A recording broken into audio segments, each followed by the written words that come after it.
Hi, good evening. Florida House Representative Fentress Driscoll here. Of course, Democratic leader also. So glad to have you with us on our Tuesday night live streams. I hope that your week is off to an amazing start. I will tell you that my week has been excellent. And honestly, these live streams really are a highlight of my week. I look forward to them. I love to hear from you, hear feedback, have the conversation and the dialogue that we've been able to have and establish here in our space on Tuesday nights. So, last week, if you tuned in, we had a great conversation around abandoned African American cemeteries in Florida. This has been a passion of mine. I've worked on it for 4 of my 6 years in the legislature, and we've made significant progress. And we were able to hear amazing stories about what's happening around the state now that that legislation has gone into effect and how it's impacting various communities. But I noticed in the chat, some of you asked for legislative updates. You wanted a more thorough deep dive in terms of what happened during the 2024 legislative session. And so at Team Fentress, we like to deliver. So we have put together an amazing program for you tonight with just the most fabulous guest on the planet. One of my colleagues, the Honorable Representative Ana V. Eskamani. So let me tell you a little bit about Rep. Eskamani. I actually first met her, I think in 2018. We actually were both first-time candidates, and it was at a Ruthless conference, I think, over in Orlando. And I'm just walking around trying to get a lay of the land. And out of nowhere, boom, comes this big ball of energy. And she says, and I'm running for office in Orlando and I can't wait to do it. She was just so hype. And I'm thinking, this is exactly the type of energy that our party needs. Having young people who are enthusiastic, who really represent this generation that we need to rise up and vote. Because let me tell you, young people, you can change an election really in a year if you want to, in a cycle. Young people can change the fate of this nation as long as you show up at the polls and vote. And so she did it. She ran. We were elected to the legislature in 2018, and we've been colleagues for 6 years now. So Representative Ana V. Eskamani serves the people of District 42 in Orange County. But I got to be honest, I feel like she serves a lot more than that because her constituent services are off the chain. She currently is a PhD student at UCF. She is the first Iranian American elected to any public office in Florida. Let that sink in. She carries a lot of weight on her shoulders, but she always does it with grace. And being a first can mean you're under a lot of pressure. But like I said, she always does it with grace. She is a champion of critical issues like economic justice, environmental protection, equality for all, funding for public schools, human trafficking and sexual assault prevention, and supports the arts and culture funding. And she is one of our leading voices on reproductive freedom and on women's choice.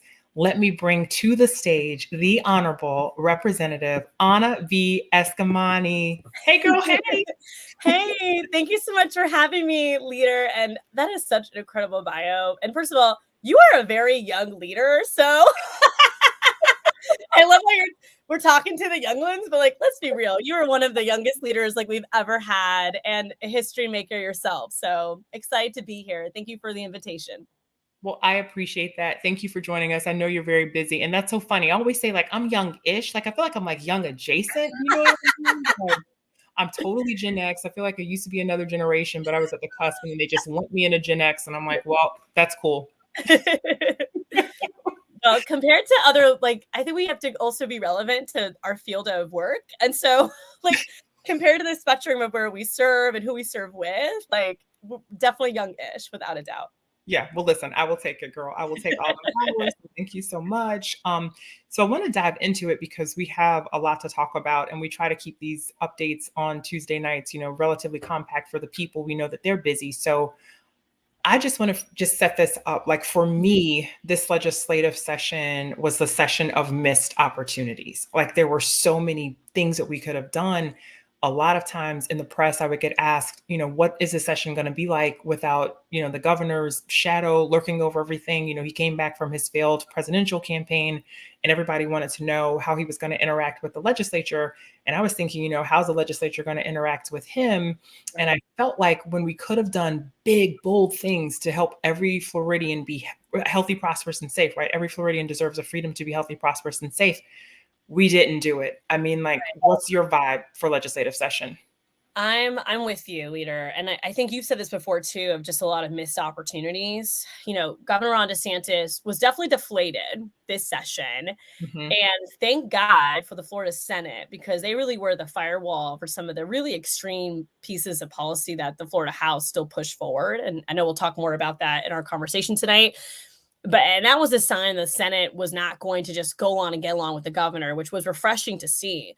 But I think the extremism in the Florida House really continued. I mean, not only did we agenda and pass bills that had no chance of moving in the Senate, but we didn't address some of these essential affordability issues, from property insurance, renters issues, to just the cost of living in general, to helping diversify the economy for better wages. So many missed opportunities. And especially on the property insurance front, I know in your district and mine, that's the biggest issue we hear every single day. And there was no substantial reforms on property insurance. The only break offered to our homeowners is maybe a $50 break on the taxes and the fees you pay on your property insurance. Like, Yeah. that is an insult. That is just so pathetic compared to Wait, what let's people let's are let's break experiencing. that down for the people. Let's break that down for the people, because what we need y'all to understand is, so what Rep. Escamani is talking about, right? Everybody wants to talk about housing affordability and property insurance. We just won a special election over in Orlando and Osceola Right. County talking about property insurance. And the Republicans had the audacity to offer a 1.75% discount on homeowners insurance. But here's the kicker: that would go through as a tax break for the property insurance company. So while for an individual homeowner, like Rep. Escamani said, it might just be $50, it's estimated that it's a $450 billion tax break to the or $1 million tax break to the property insurance industry, which just got a $3 billion bailout from the Mhm. legislature like a year ago. So it That's was it right. was insulting. I mean, did I capture it right? Yeah, 100%. And it was really interesting because, our colleagues would say the percentage, but they want to give us the actual dollar amount. So we had to like pull that out of them. So you say 1.7, what is that? What does that translate to? And eventually they were like, almost mumbling like $50. And it's like, a month? No, oh, annual. A year, Annual. 12 Okay. months, Like, 12 months. Uh-huh. wild, absolutely wild, absolutely wild. And that's the standard we're dealing with, right? Is there's no accountability for the actual companies themselves. It's just a lot of lip service to the constituents. And even the My Safe Florida Home program, I'm happy that we allocated more dollars to it, $200 million to reactivate that program, address the wait list. But the reality is that we haven't even seen, for homeowners that have benefited from that program, their premiums go down. They're not getting kicked off because they're getting the new roof that they're being told to get, which is still positive. But I mean, it's not leading to this dramatic reduction in the actual premiums that Floridians are facing. So even that program is not going to address the larger crisis. Yeah, and I mentioned that our caucus says that every Floridian deserves a freedom to be healthy, prosperous, and safe. What the people don't know is that we actually had a really great platform that are centered on those economic and safety issues and environmental issues that the people of Florida care about, not the culture wars. And we actually had a great property insurance bill that strikes the right balance. Like, you need more transparency and accountability with the industry. We want the industry to thrive. We want more insurers to come to Florida. Like, that certainly helps improve the health of the market, but you also have to provide real relief to homeowners and let them know that relief is on the way. And this sort of kick the can down the road philosophy, and we're going to give you a $50 discount. I mean, you can barely go out to eat for $50 these days. Do you know what I mean? And so Okay. it's frustrating to me that we can always help industry, but we don't help people. So yeah. Well said. Well said. And that is a constant theme. That was the theme, I think, throughout session, from preemption of living wage ordinances, heat stress. It was a constant effort to really put up industry and put down people. And you need to have a balance there. Every stakeholder plays a role, of course, but at the end of the day, we serve our people, we serve our constituents, and they're the ones who are suffering right now. And this entire legislative session was really neglecting those everyday needs that people face. 100%. And so, speaking of neglecting everyday needs, let's continue and talk about housing affordability. Oh So, yes. Last year, we had something called the Live Local Act, and it was supposed to be this transformative piece of legislation with respect to affordable housing. It certainly invested hundreds of millions of dollars in affordable housing. But the trick of this is the Republicans for like 20 years have been sweeping the Affordable Housing Trust Fund. So they really owe like $2 billion in resources towards affordable housing. And I'm not even sure that that's adjusted for inflation, right? Like cost of living, Correct. Yeah. like Yeah. the total. Let's talk a little bit about affordable housing, or rather, what didn't happen in affordable housing, and how what the legislature does impacts local districts like Mhm. yours who try to come up with their own solutions. Yeah, totally. First of all, as a renter myself, we are feeling this crunch. And for a lot of millennials and Gen Zers, the path to homeownership just seems very, very far.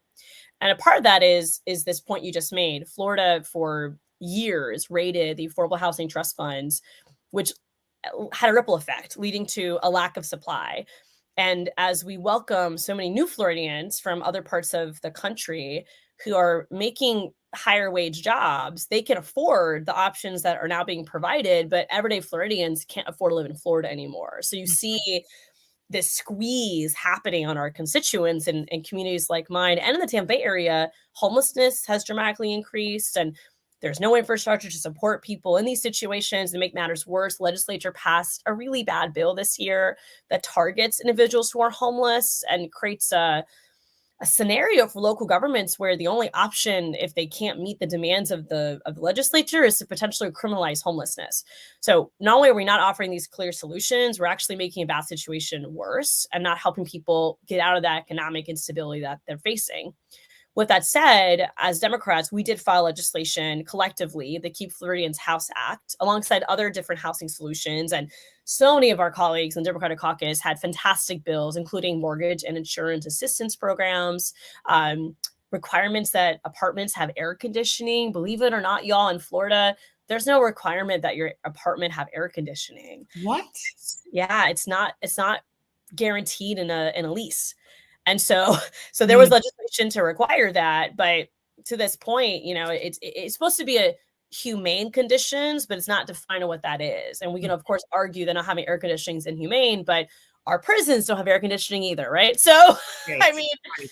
it's just not as normal as you think it would be. So the Keep Floridians House Act that myself and Representative Joseph filed together includes a lot of different strengthening of renters protections and renter issues in general, including things like just cause eviction, and also providing tax incentives for individuals who install duplexes on their properties and so forth to help with smaller supply.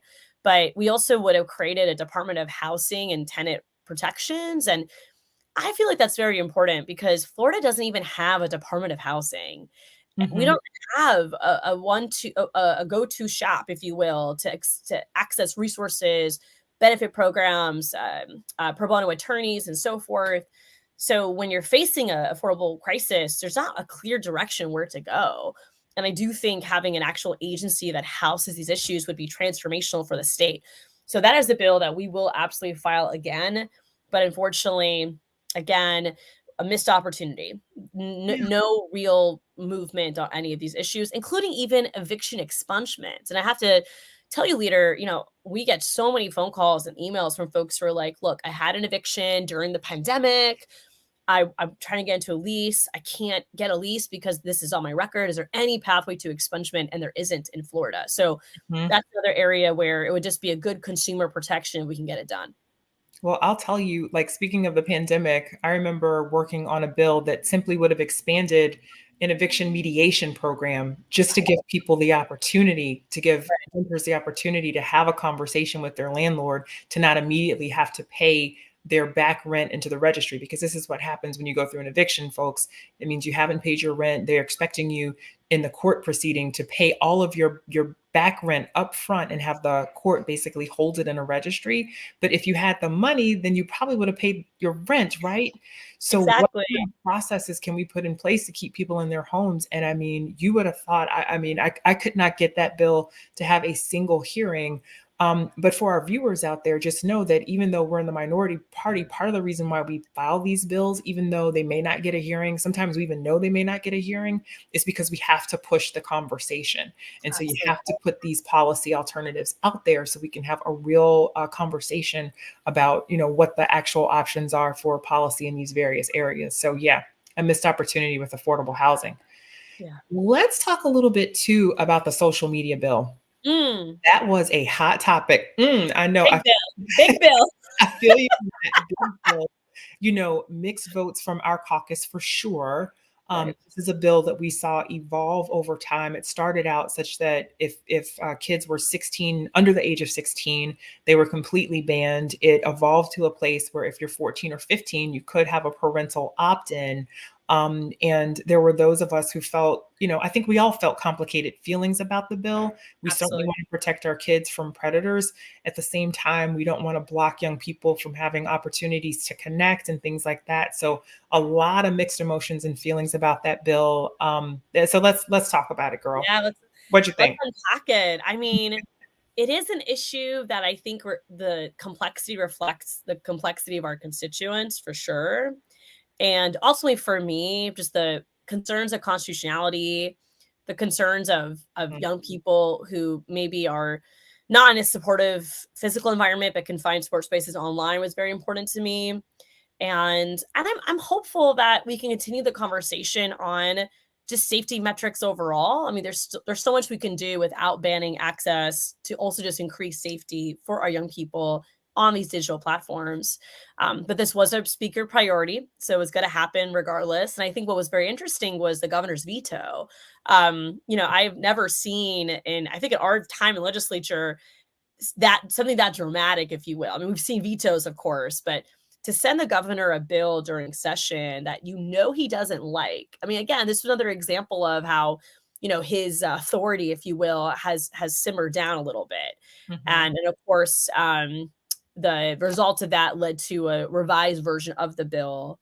And I'm grateful for the conversations we've had. I think it's another example of how as Democrats, we have a big tent. And so we try really hard to be aligned, but we also welcome the debate. We welcome the dialogue.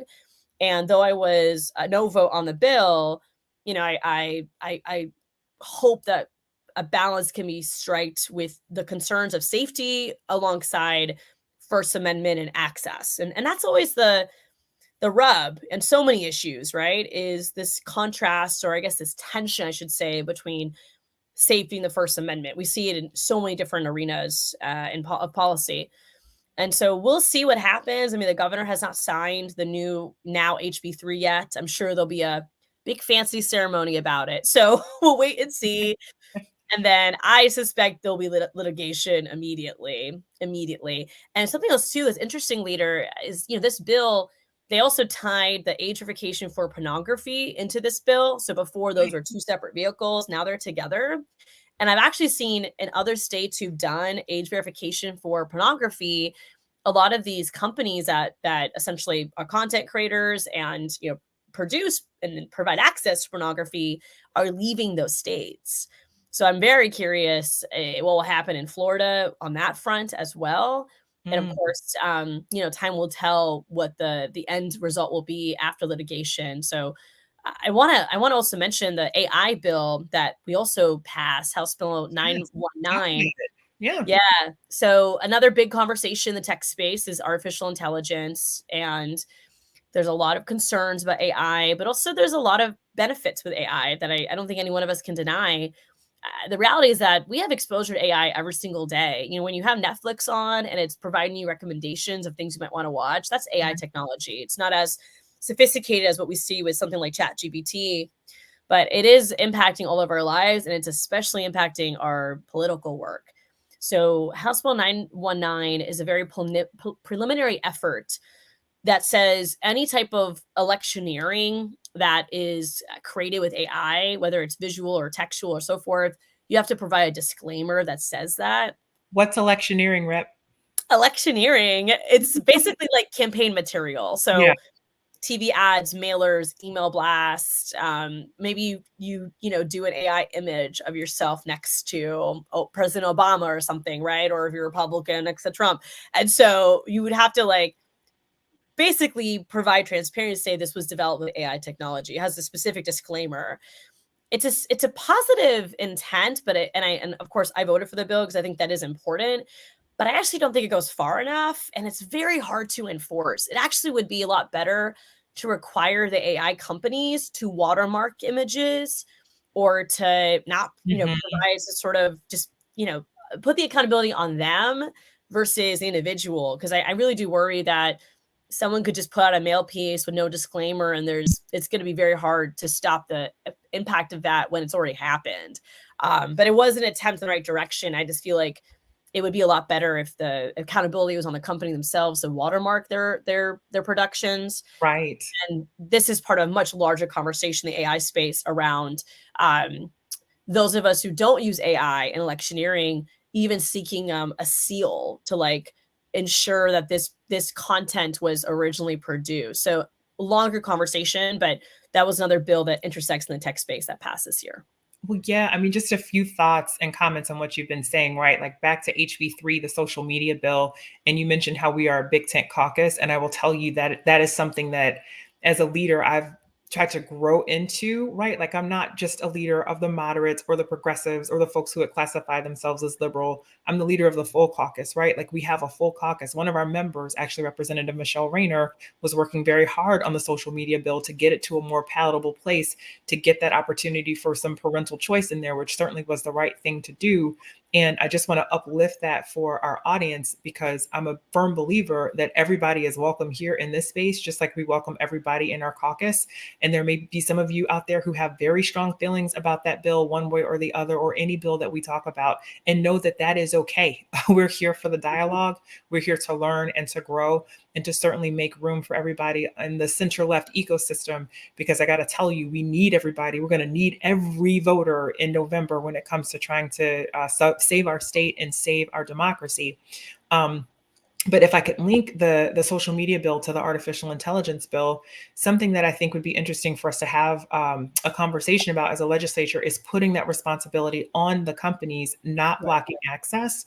So I'm kind of curious, as you say, with the social media bill, let's see what happens in the courts, because I could imagine that kind of bouncing back to us to fix it, should the courts determine that it all or part of it is unconstitutional.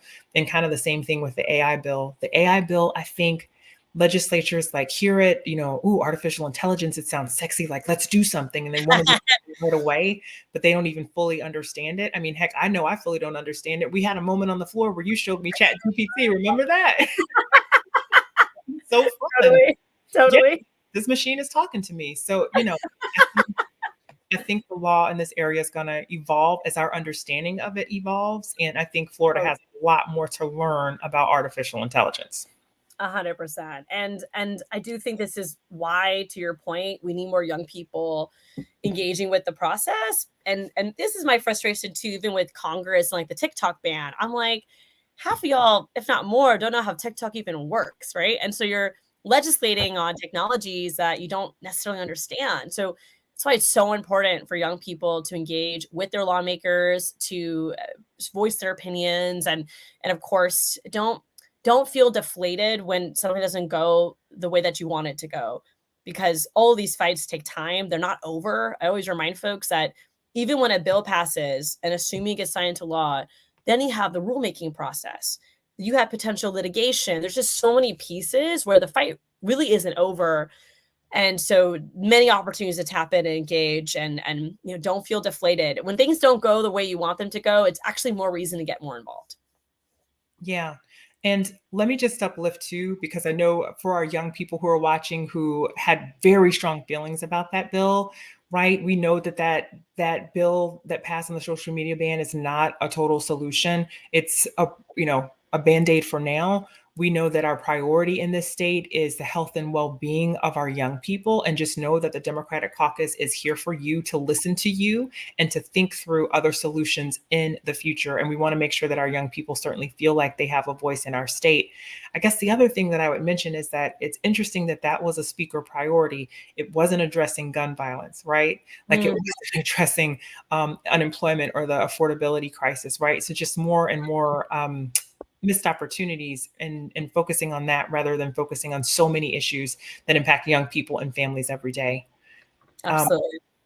So we had another missed opportunity. One of our colleagues, Representative LaVon Bracy Davis, who's over in the Central Florida area. And if folks don't know Rep. Bracy Davis, you got to get to know her because she is phenomenal. So we missed an opportunity to pass the Florida Voting Rights Act, carried by Representative Bracy Davis in the House and Senator Geraldine Thompson in the Senate. It was co-sponsored by, I think, nearly every Democrat in the legislature, showing how important we thought this issue was, but it was never heard in a committee. Right? Like we've both served in this legislature for 6 years, and we've watched year after year how Republican leadership makes it more difficult for the people of Florida to vote, always putting obstacles in their way. Whereas this bill by Rep. Bracy Davis would have certainly tried to clear up some of those obstacles. We should make sure that voting is as easy as possible for Floridians. And you contrast that to the bad elections bill that the Republicans dropped. Ultimately, it kind of got watered down a lot, but there's a clear market difference, I think, between how the two parties approach access to democracy and approach access to voting. So I felt that was a really big missed opportunity.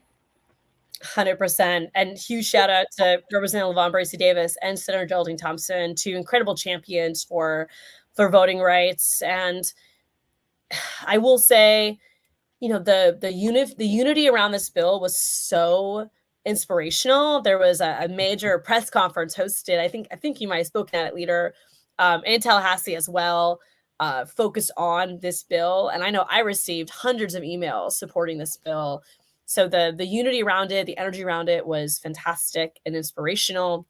And it actually helped stop a really bad elections bill. So this bill popped out of nowhere. I mean, the State Affairs Committee, and as a reminder for our listeners, so I know most of us think of a bill as something that's filed proactively, has a bill number on it. You kind of see it in advance.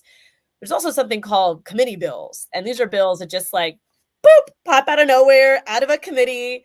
We see it for the first time, that you're seeing it. Sometimes we have like 48 hours or less to review it.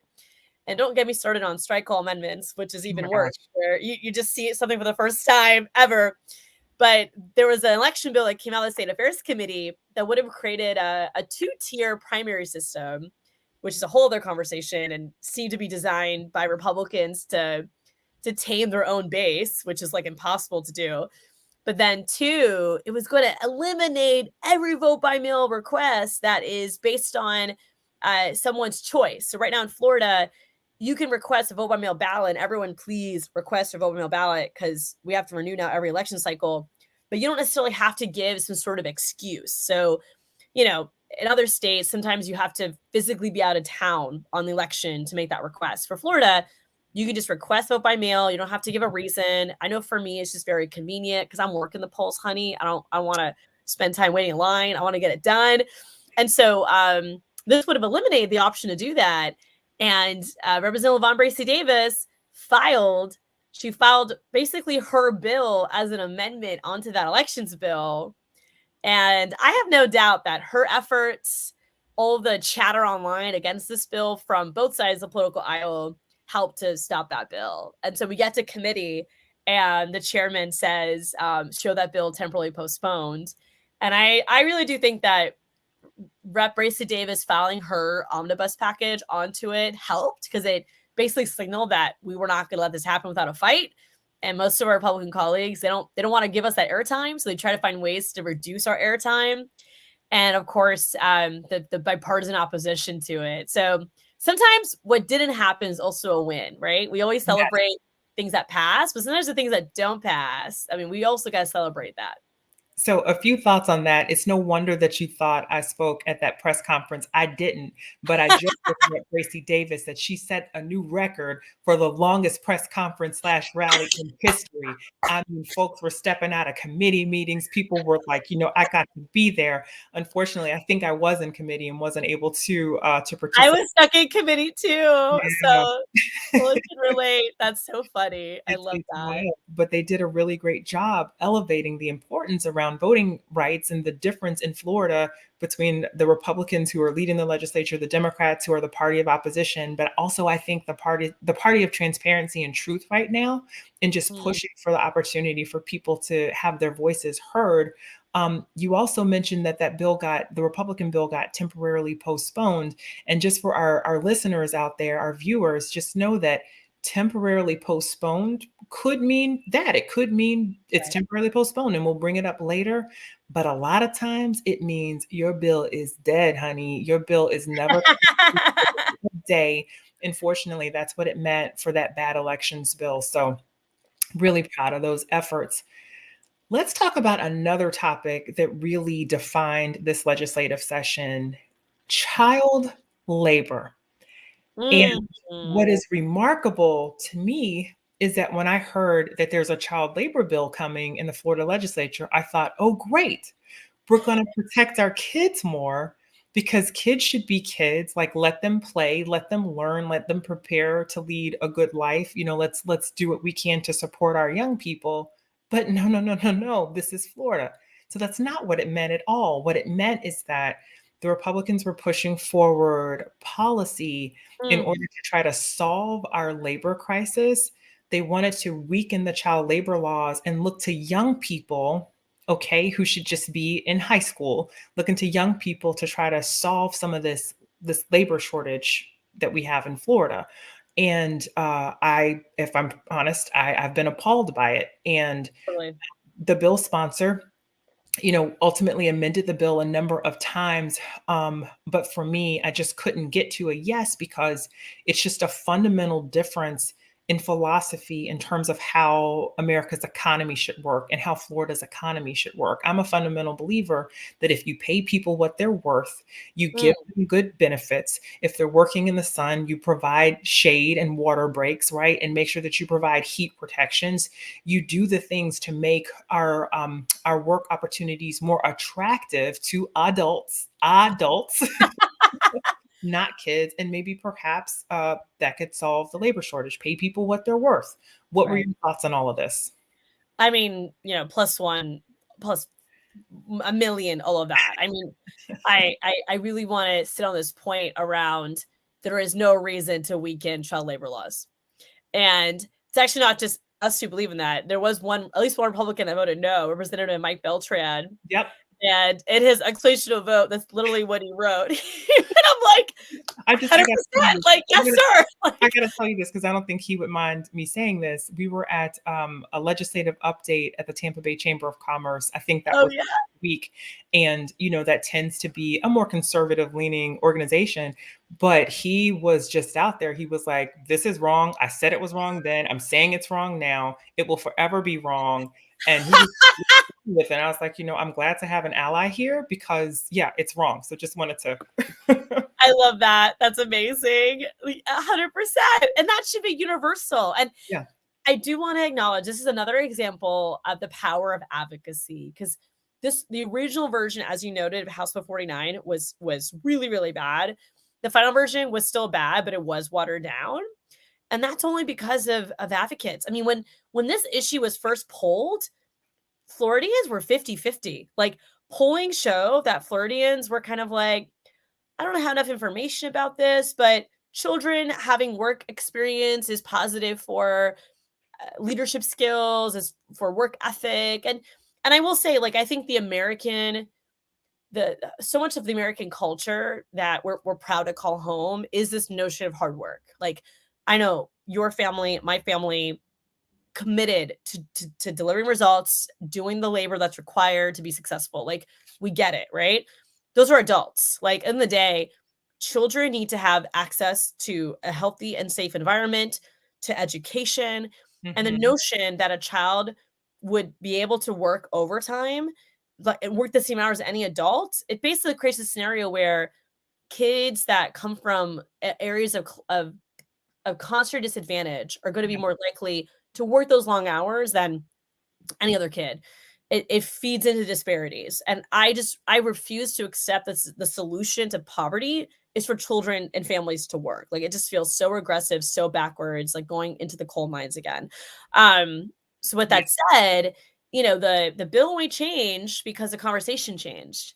And that was in huge part to advocates on the ground, organizations like Florida Policy Institute, just throwing the facts out there, like highlighting just evidence-based concerns, and of course to all our labor partners. I mean, it was just a really incredible showing of collective opposition. And I'll tell you, I've had a lot of conversations with people who emailed me back on this bill and said, "Oh, why don't you like it, Resvani? Like I worked when I was a kid." And when I one of my folks, you can work as a kid in Florida. There's just Yeah. a limitation on the hours and school nights. But like, trust me, kids can still work, but this bill would have let them work the same levels of adults, including past midnight on school days. And it was very bad policy pushed by far right organizations. And there are so many opportunities to still work. And I also want to say there's some other opportunities to learn the same skills that you learn from working by participating in extracurricular activity, by being involved in school sports. Like there's other things we also want kids to have that experience with. So though this bill was watered down, House Bill 433 was a very different situation. And this is, as you noted, the heat stress preemption. And the last thing I'll say to this, because I know we have a lot more to talk about, it says something when the last two bills of legislative session go after our workers. Like that sends a really clear message that our colleagues were willing to push late into a Friday compared to average sine die days to make sure these bills pass. And that was very disappointing to see. Yeah, I mean, thanks for uplifting that. So it's such great points, particularly that advocacy moved the needle and got that child labor bill to change. Because I think that oftentimes folks feel hopeless, frankly, when they come to Tallahassee and they advocate, or they send emails, or they write letters to their representatives, or they call, and it doesn't seem like things change. And sometimes it doesn't. Oftentimes, frankly, it won't. But we have to keep trying, because every now and again we have breakthroughs like with this, and I've seen it happen on other bills. But this was a huge breakthrough for our advocates and for our labor partners. So thank you for uplifting that. So hopefully people can, take that hope and just continue to press on, because we're going to need them next legislative session when the next crazy bill comes out, right? And then the heat stress bill, I mean, let's talk about that. We had Representative Michael Gottlieb in our caucus who carried the bill as a part of our Democratic platform to protect workers. And I think maybe it got a single hearing, but it didn't move beyond that. And then you compare and contrast that with House Bill 433. So, Florida's hot, y'all. It's hot. It's so hot here. Hotter and hotter. Like it's the land of summer. Let's be honest about this. And so if, we have workers who are working outside in the heat, it would seem to me fair to allow local governments to put ordinances in place to require employers to provide shade and water breaks and things of that nature. This is something that they'd done down in South Florida. I want to say it was in Miami where they had that kind of an ordinance, and the legislature just promptly came up with this bill during legislative session to preempt that and to prevent the local government from protecting its workers. And to me, that's just such a wrong-headed direction. I think in America, it's important for us to center the American worker and understand that that's a big part of what has made America great, our work ethic, that we've had a labor movement. I know we all love Labor Day, right? You should thank your union member for that. Okay. So absolutely. Yeah, just wrong priorities. Now, girl, I think let's talk a little bit about choice, and we can talk about the fetal personhood bill. I kind of think we should also talk about what's going on with the ballot initiative. If you want to, because I kind of want to. Okay. Yeah. Well, let's start with this this fetal personhood bill. And we know that in Florida, for the past couple legislative sessions, there've just been these really bad bills restricting women's access to abortion. I think a lot of people don't know. Yes, we have a 15-week ban, and abortion is legal in Florida up to 15 weeks, but there's also a 6-week ban that is waiting in the wings. Actually, you and I were just talking about that, I think last week. Do you want to like kind of help educate the viewers to know what's Yeah, I the definitely law? can. I mean, God, Yeah. I feel like this is just a constant waiting game for us too on the 15-week abortion ban. Every Thursday, 11 a.m. is basically decision day here in Florida. And I find myself just copying and pasting the same post I make the week prior about this, because despite oral arguments being in September, we don't yet have a decision on what is the 15-week abortion ban that was passed into law, not last session, but the session before. And viewers may remember that the 6-week ban was passed last legislative session. That same bill, by the way, allocated more than $25 million to anti-abortion clinics, which they are receiving those funds today. And the trigger of the 6-week ban is a decision on the 15-week ban. So right now, Florida is still a 15-week restrictive state. But as soon as we have that court decision from the Florida State Supreme Court, and you and I both know the decision's very unlikely to be favorable, so we're expecting a clean loss, saying that our right to privacy in Florida does not apply to abortion. That'll then create a 30-day window for the 6-week ban to go into effect, and it will be devastating. And I really want to set that tone, because I think it's better to be ready for the worst versus be surprised when it happens. And it also means we have to support abortion funds. We have to support our abortion providers. This is going to be a lot of operational pieces that have to be met, because we're not just right now serving our constituents. We're also serving people who come to Florida for help, since the rest of the South has even more in extreme bans than we do at this time. So there's that case. Part of me thinks, this is, kind of one of my conspiracy theories. Part of me thinks that the state Supreme Court is waiting till after November because they don't want voters to feel an urgency of abortion being banned. And I'm purely just speculating. I don't have any intel on this, but it just seems very interesting to me that we're still waiting for that decision.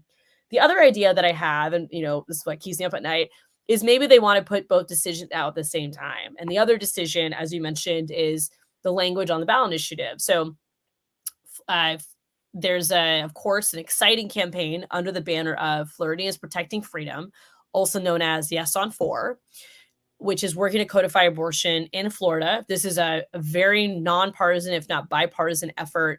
More than 150,000 Republicans signed on to this ballot initiative. So it has incredible momentum. And the goal is to go on the November ballot, but Attorney General Ashley Moody has gotten in the way. And so she's basically challenging the language of the text. And we're now waiting for the state Supreme Court to give us a decision on that. I'm curious if those decisions may come out at the same time. And I wonder if it's designed to either distract from the 6-week ban or lessen the blow of the 6-week ban, because I'm hoping they'll, of course, allow the BI language to continue. And I'm curious, in your profession as an attorney, like what your thoughts are, because I'm not an attorney. Watching the hearing, and I watched it later from my office. I was in committee during the actual hearing. So as I was watching it post, there were obviously some moments where I was like, well, that's a concerning question, right? Or that point is very politically biased. But I thought overall, the justices seemed to say, look, it's not about if I like abortion or not, or if I support abortion access or not. This is about the constitutionality of the language itself. And does the language check off the boxes that are permissible for a BI? I'm curious what your take was. Yeah, that is the vibe that I got from, I think, 4 out of 7 of the justices. That's all we need. That's all you need, right? % plus 1. So, one of the justices, I believe it was Justice Curiel, he said, and I thought this was a really good way to put it, Rep. He's like, if the ballot initiative language is a wolf, our job as the court is to determine, is it a wolf in sheep's clothing? In other words, is this language designed to mislead the voters? And if it's not misleading the voters and a voter can understand what this language is and what it would do, then it's not the role of the court to kick that off the ballot. And I thought, aha, eureka, somebody gets it. Right. And there are a lot of other questions like that. I thought that the attorney for the Freedom for All initiative was very strong and very clear in her oral argument and her answers. Of course, you never know what a court's going to do. I used to clerk for a judge, right? And so you don't always know if the questions that are being asked are giving you a hint of how they will rule. But to the extent that it could be, a harbinger for what's to come, I liked a lot of the questions that were being asked because I thought that was the way to look at it, not politically, not whether or not you agree. It's just about what does the Constitution in the state of Florida allow? And is this ballot initiative actually following the law? And I think the answer to that is a resounding yes. And then to the points that you brought up about the November ballot, in other states, we have seen that when the issue of choice is on the ballot, it is a driver of turnout. And in Florida, where we have problems with turnout on the center left, this could be huge for the people of this state. And like you mentioned, Rep, for folks all over the Southeast, because we need we need abortion to remain legal in Florida, not just for us, but for people across the country. We also know that abortion bans don't do anything to actually prevent abortion. People who can afford it are still going to get it. They're going to be able to travel out of state to get it, but it's going to be folks who are income restricted, oftentimes women in communities of color, who are going to hurt the most by this ban. So we need people to know what is happening and to be educated. We were talking last week, Rep, about how a lot of folks don't know that there's a 6-week ban waiting in the wings. So right. For all of you who are on here tonight, make sure that you are educated and let your friends and family know that actually what's at stake is not the 15-week ban, it's a 6-week ban. And we all know that most people don't know they're pregnant before 6 weeks, right? So this would basically be an outright ban on abortion for all pregnant people. So we certainly need to get the word out so that people show up at the polls. Which brings me then to this, right? 100%. Like this personhood bill, which is kind of to me like a wolf in sheep's clothing, because it could basically lead to an outright ban on abortion, or certainly, criminalizing providers, or even a friend who might be giving someone a ride to go and get an abortion.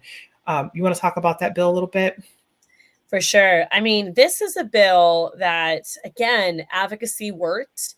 The Alabama IVF decision, which is just bonkers, helped to ensure that this bill would not see the light of day. And it was very almost anticlimactic, right? Like this bill was moving forward in the Senate and we were preparing for it. I remember the day because I was on the phone talking to caucus members, talking to community partners, and we were basically working on the floor fight because we were expecting to see this bill on the House floor.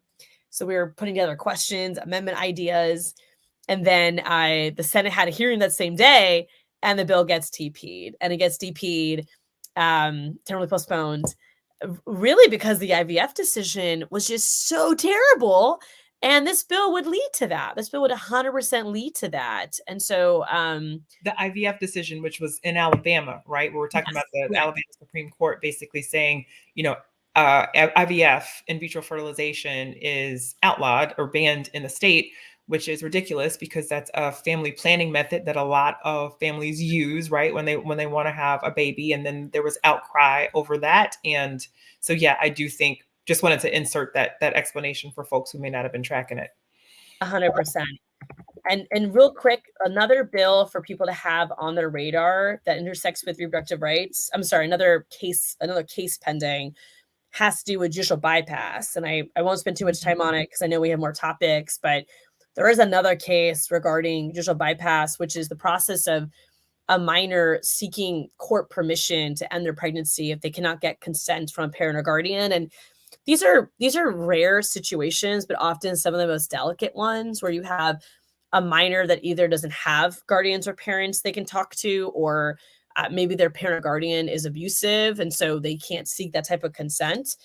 And so there was a decision in a lower court that basically said that because there wasn't an opposing party, that the bypass could not continue, even though Florida law says that you don't have to have an opposing party in a bypass case. So this judge is a very conservative judge, and it seems like they're just trying to set up a legal argument for a higher court to basically say that judicial bypass is not even constitutional in Florida and could even lead to a U.S. Supreme Court decision in the future. So it's a very concerning case. that hasn't gotten a lot of attention because I think it's more of a wonky topic in the abortion rights space. But I do want folks to have it on the radar because it has huge consequences for very vulnerable young people and deserves a lot more attention. It really does. And the judicial bypass process itself is flawed. We had a judge in Hillsborough County some years ago, in recent history, actually, who denied a judicial bypass to a minor because he said that she was too immature to have an abortion. And Correct. it's like, but how does that make sense? But you think she's mature enough to raise a child, and we didn't know that kid's circumstances, but it's a flawed process. And the legal argument that you just shared, their theory of the case, honestly, I got to say, makes no sense to me. So it sounds to me like it's just an attempt to really just transform that process so that young people don't have access to it anymore at all. Exactly. Okay. Well, let's talk about let's stay on this topic of healthcare. Really, is what we're talking about because we know abortion is healthcare. And this year we had the Live Healthy Act, which was the Senate President's priority, and it did make some advancements in the area of healthcare. I will, admit that. But the challenges are it did not do the one thing that would expand healthcare access for nearly 1 million Floridians who need it, and that is to expand Medicaid, which has been a fundamental part of our caucus's platform year after year, expanding Medicaid. So Floridians, we all pay into this federal system for Medicaid, and then the money comes back in the form of grants from the federal government. So by refusing to expand Medicaid, we're not doing anything but sending our money to other states, right? Like it's a purely political talking point for our colleagues across the aisle to say, no, we're not going to expand Medicaid, but it hurts the people of this state because it exports our taxpayer dollars and it costs us money here. It would save us $200 million in general revenue if we expanded Medicaid. So to me, the money that you could save, you can kind of like look at it as a cost on the other end, because those are resources that we could have put towards other programs, right? So there are opportunity costs of this, excuse me, I guess is what I'm saying by not expanding Medicaid. So I want to talk a little bit about that. What do you think about Medicaid expansion and what happened with the Live Healthy Act? Oh my God. I mean, how many years do we have to do this, right? And fighting for Medicaid expansion. I think you summarized it beautifully, leader, of just the battle in the legislature on this. And I do want to also give a huge shout out to JJ Holmes for advocating for changes on the APD waitlist, which stands for Agency for Persons with Disabilities. And some really important changes were made. The waitlist is still not being eliminated completely, but some of the eligibility criteria to be on the most critical concern list was increased, so more people could qualify for that category, alongside some operational changes and more dollars being allocated. But on this Medicaid expansion piece, the only thing I'll add is because the legislature isn't moving, there is now a ballot initiative for 2026 for Medicaid expansion. So I do want to encourage folks to check out Floridians Decide Healthcare.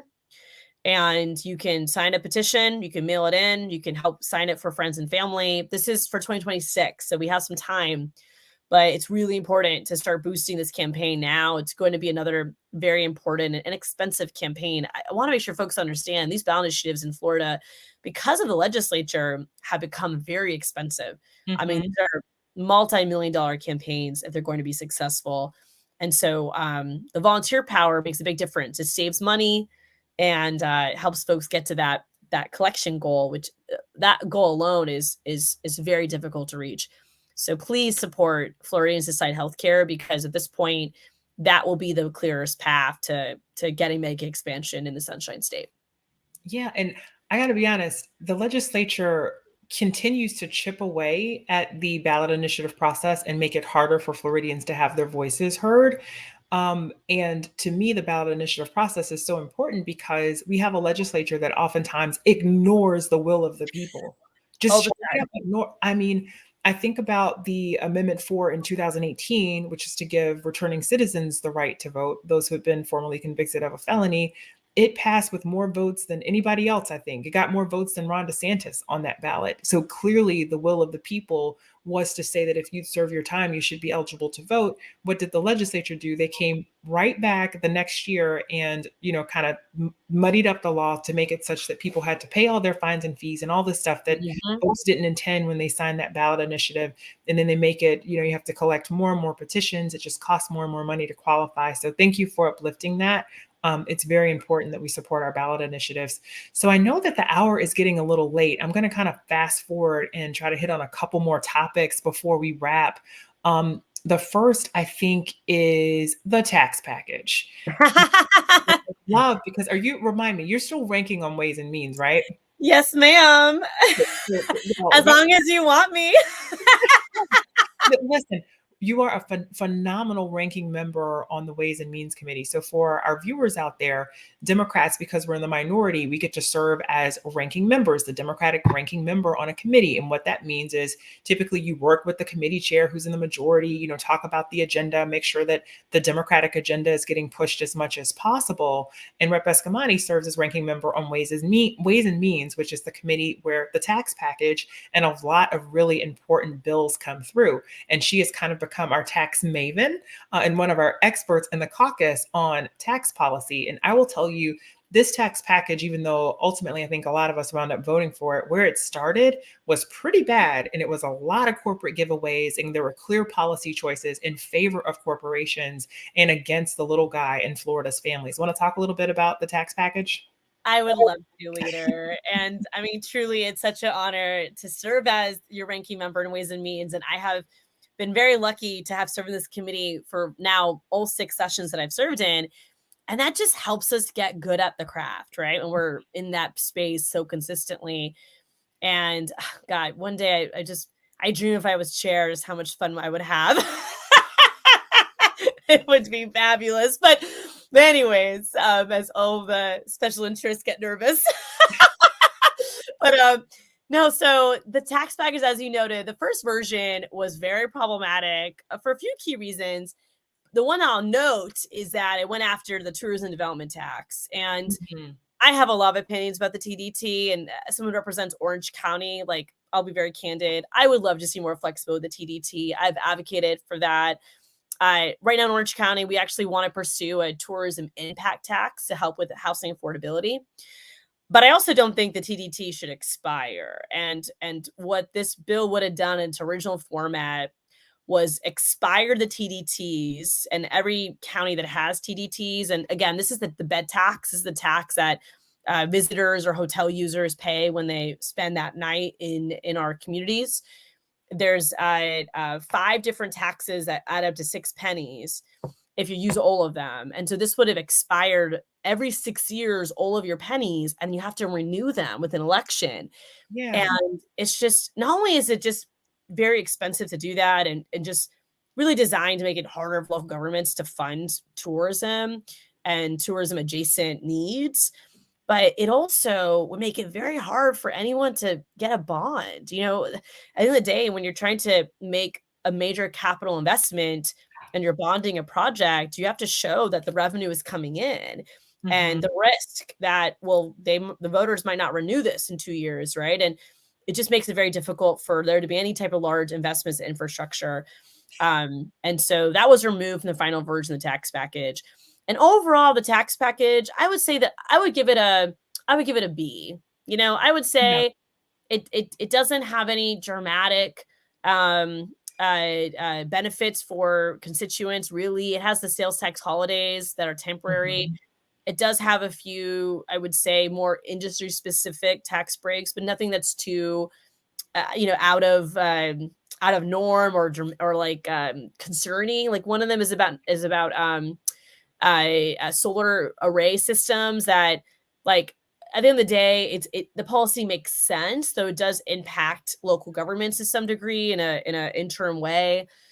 And so part of this process, right, is when you get changes you want, you have to decide, well, do I vote yes or do I vote no? Even if the bill's not perfect. And I think it's case by case to make that tough call. But I think because the changes that I was really pushing for along with the caucus were made, So that bill got a yes, Kamani. But obviously, I would have liked to see some more changes. And I did file an amendment on combined reporting, Yeah.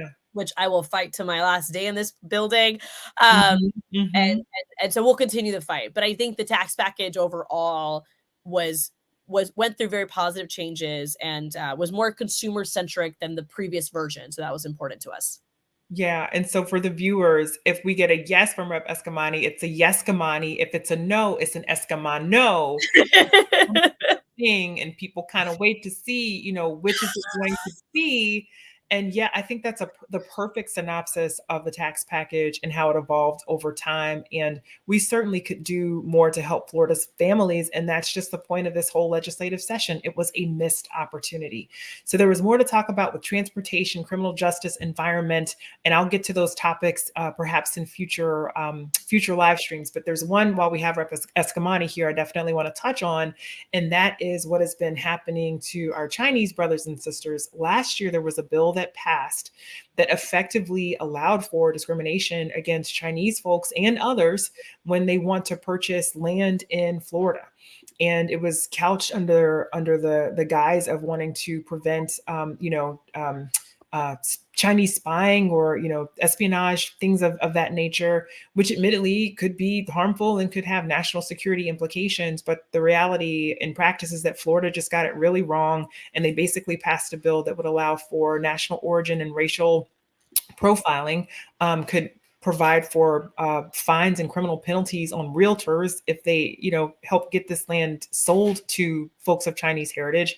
We had a bill this legislative session. I was honored to carry it, House Bill 1455, to try and change some of that bad law that was passed and overturn it from last year. And Rep. Escamani certainly has been a big champion in this space for the Asian American community as well. So just wanted to kind of, have a little quick dialogue about that. And why we have to continue pushing to get this legislation changed, even though we weren't successful this year, why we have to come back next year and fight even harder to try to get this changed. Rep. E. Well, I want to thank you, leader, for your leadership on this too. And this was a really, really bad bill and a tough one for me personally too. As a member of Iranian American descent, it can be very challenging sometimes because obviously Iran is in the news a lot, not for good things. And sometimes we conflate the politics with the people. And this was one of those bills where I totally empathize and understand with security concerns, specifically when it comes to China. But this bill hurts everyday people to fit a political agenda. And it might look good on the headlines, but in operations and impact, incredibly problematic, incredibly concerning. And you really did help lead the charge on the House floor. Sometimes, I felt like nobody was listening, but you were there asking tough questions and really pushing back in a powerful way. So I'm just very grateful for your leadership on it. And huge shout out to FAJA, the Florida Asian American Justice Alliance. And they formed out of this bill. They've been leading the lawsuit against the bill, with some really positive results so far at the appellate level. And so we will come back and we will fight for this again. And it's so interesting to me because the change that was made to the policy was one being pushed by like big companies, right? So they were willing to adjust the bill for like these large kind of developers that had concerns with it, but they weren't going to adjust it for the people that are impacted. Another example, there's a common theme tonight, right? Is that changes are being made for like bigger stakeholders and the everyday folks. And so this was unfortunately one of those other examples. But even that fix, I have to give a B or maybe even a C, because they didn't even right, and it didn't wholly help everybody that they needed to in industry. And just to uplift this, I think folks oftentimes think that Democrats are against business. We are not. We actually are not. We just want a level playing field where people can have the best opportunity to have a good start in life, right? Like make a living. We certainly want our companies to be able to thrive. We just want it to all be fair. And so if you're going to fix it for, for this part of the industry, fix it for the whole industry. That's all. And all I remember from that bill last year, I remember a lot, but I remember there was a point where they really, I could see that it touched you in an emotional way. And y'all, Rep Eskamani is one of our warriors, right? Like, she is strong, she is fierce, she never backs down from a fight. And of course, it's okay to show emotion and it's okay to be vulnerable, even in those public spaces. I know that I have been too. But when I saw that happen, I just saw red, and I just remember going in. I went in. Who knows? You were like Mama Bear. I was like, it was amazing because I try really hard not to cry on the house floor. Like, I try so hard, and I just got so frustrated with some of the debate from our Republican colleagues. And once I hear my voice crack, I'm just like, oh no. Like, I as I got older, it's actually been harder for me not to cry in public. I don't know why, but I try really hard. It's actually my mom, like, who passed when I was a kid. This is going to sound, she meant well, but she would tell me and my sister, if we were crying, to look in the mirror and see how ugly we look. Oh, no. Mama Eskamani, what? I know. And so, like, I always think about that. I'm like, she wouldn't want me to cry. She wouldn't want me to cry. Like, I look ugly right now. And so anyways, like, you stepping up in that way meant so much to me. I don't think I've ever actually told you that, but it really meant so much to me to not be alone at that moment. And so just thank you for doing that. And thank you for championing this bill as well.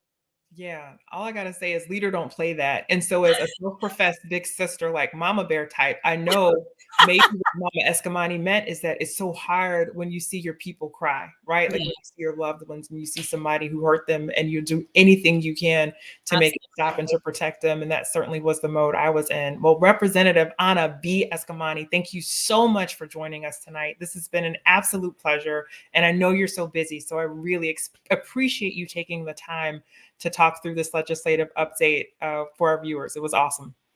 Thank you so much for having me. This was amazing. Always happy to come back as well. And let's keep the conversation going. We need you. We need folks in the public, everyday people, to engage with us and share us your feedback and your thoughts. This is such an important year, and we always want you to feel included. So, like, we are not, hard to reach. Like, contact us, reach out to us, come see us in the district, and let's do big things for Florida. That's right. Rep, what is your website if people are trying to find you?